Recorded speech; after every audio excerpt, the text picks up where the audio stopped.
So as I alluded to in my last video, age 12 was a very transformative year for me. Among other things, it was the year that I discovered Harry Potter.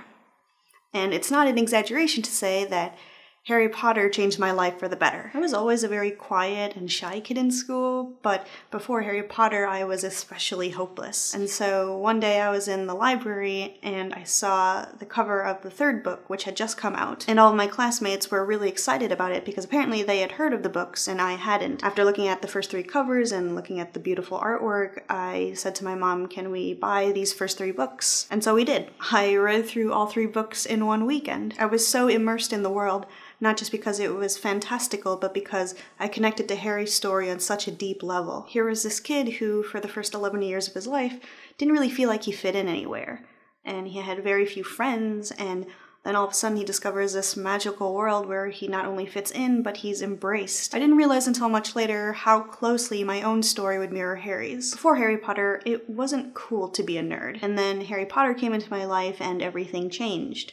I got to middle school and everybody was reading the books, and all of a sudden it was cool to be a nerd. I had discovered Harry Potter in a time before the movies had come out, and so I was free to visualize what my own Harry and Ron and Hermione looked like. And I was a really artsy kid, so I would draw sketches of them. And people would see this and be like, "Hey, that's really cool. Could you draw me a Harry or a Ron or a Hermione?" In middle school, I was able to make friends that way because it was a starting point of conversation. And then in high school, every year my friends and I would meet up at the movie theater and watch the midnight screenings of Harry Potter. Now in high school, being cool was still important, but it seemed like for one night out of every year, everybody just forgot about that and just went to the theater to nerd out over Harry Potter. And then in college, I met more friends who loved Harry Potter and also wanted to go to midnight screenings. And then after college was done and the movies were done, I discovered internet culture. And internet culture loved Harry Potter. And even now in my adult life, I find that Harry Potter is permeating every aspect of my life in the form of online jokes or bar trivia or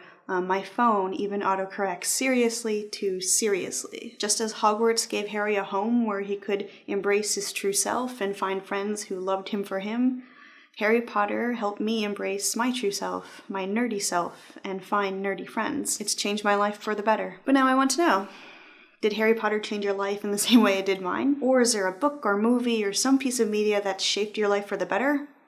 Let me know down in the comments. Day 6 of VEDA, done. 24 more of these to go. It's getting easier.